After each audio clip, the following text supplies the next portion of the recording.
Every visit to the supermarket feels like a simple task, buy groceries.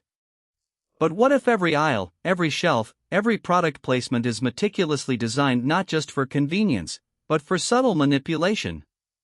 Retail giants spend billions perfecting the art of influence, turning your shopping cart into a psychological battleground. We'll uncover the covert strategies that compel you to spend more, from the moment you step inside until you leave the store. This isn't just shopping, it's a deeply researched psychological experiment, and you are the unwitting participant. Get ready to see your grocery store in a whole new light. Consider the placement of essential items.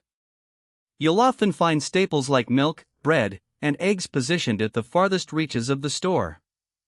This isn't accidental. According to retail design expert Paco Underhill, this layout forces shoppers to traverse the maximum possible distance, exposing them to a vast array of other products they might not have intended to buy. It's a fundamental principle: the longer you walk, the more opportunities arise for impulse purchases. This strategic dispersion maximizes what industry analysts term store penetration and dwell time for every customer. The rationale behind placing necessities far from the entrance is rooted in well-documented consumer psychology.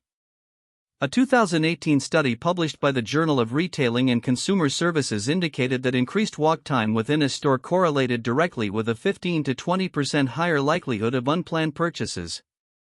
By strategically scattering high-demand items, retailers ensure customers are not merely grabbing their essentials but are instead embarked on a journey through every potential purchase opportunity. It's an efficient, if subtle, method to guide your eyes and wallet to unintended destinations. Upon entering a store, most shoppers instinctively turn right. This rightward bias is a well-established observation in retail anthropology, possibly linked to right-handedness and traffic flow patterns. Supermarkets leverage this by placing their highest margin items, or those they wish to push, immediately to the right and at eye level. This prime real estate is where you'll find premium brands, often with attractive packaging, positioned for maximum visibility as your gaze naturally sweeps across the aisle. It's a calculated move to capture your attention and dollars early on. Let's examine the financial implications of shelf placement. Data from a 2019 retail merchandising report by Nielsen IQ indicated a significant difference in sales velocity based purely on shelf height. Products placed at eye level typically see a 30% to 50% higher sales volume compared to identical products on the bottom shelf. This substantial difference in performance explains why brands pay a premium for eye-level slots, especially on the right side of the aisle. Retailers capitalize on this by reserving these lucrative spots for their own private labels or products with the highest profit margins. As your shopping journey concludes and you head towards the checkout, you enter what retailers call the impulse zone. This area is a masterclass in psychological manipulation. Here, you'll find an array of small, inexpensive items: candy, gum, magazines, batteries, and last-minute treats. After navigating a lengthy store and making numerous decisions, your cognitive reserves are depleted, making you more susceptible to low-stakes, immediate gratification purchases.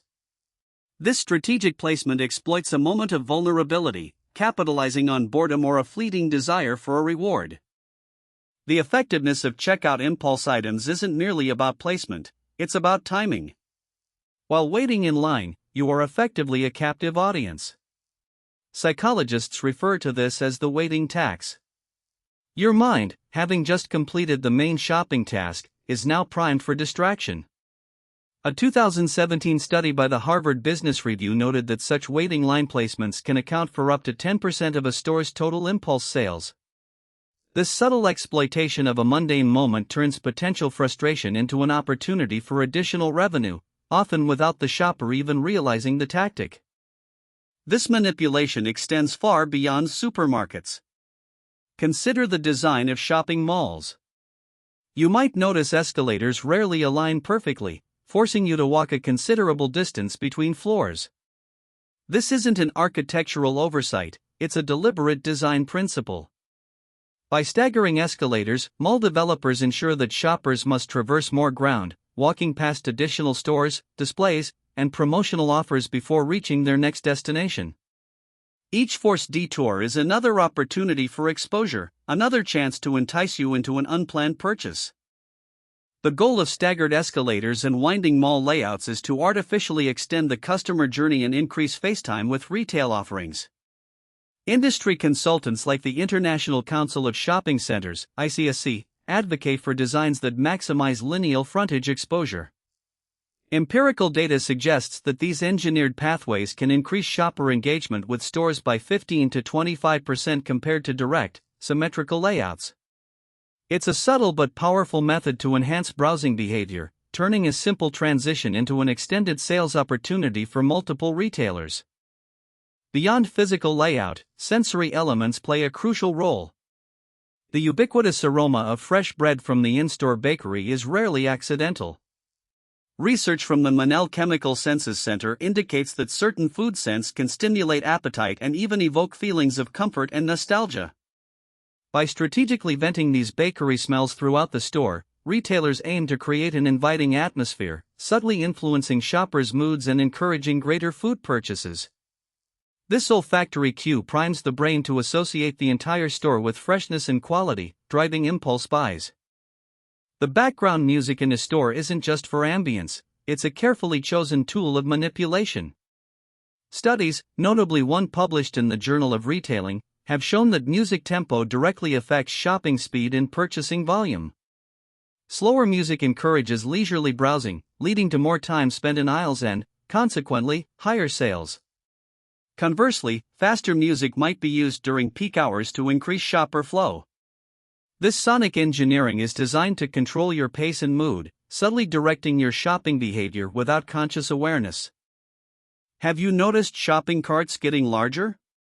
This isn't for your convenience. According to a landmark study by Dr. David R. Bell and Dr. Daniel Corsten, increasing shopping cart size can lead to a significant increase in purchase volume, sometimes by as much as 19% to 25%. A larger cart appears emptier for longer, subtly prompting shoppers to fill it up. It's a clever psychological trick. The visual cue of an empty cart drives the urge to buy more, making you feel as though you haven't bought enough until it seems adequately full. Another common tactic is price anchoring. Retailers often place a highly expensive item next to a moderately priced one that they actually want to sell. The expensive anchor item makes the moderately priced item seem like a bargain by comparison, even if it's still overpriced. For instance, a $50 bottle of olive oil next to a $20 bottle makes the $20 option seem reasonable. This psychological bias exploits our tendency to rely on the first piece of information offered, influencing our perception of value and driving us towards the intended purchase.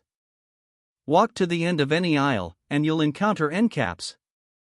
These prime display locations are not reserved for bestsellers, but rather for products that stores or brands want to move quickly, often featuring higher profit margins or promotional tie-ins. According to a study by Acosta, end cap displays can boost sales of a featured product by up to 100% compared to its regular shelf placement.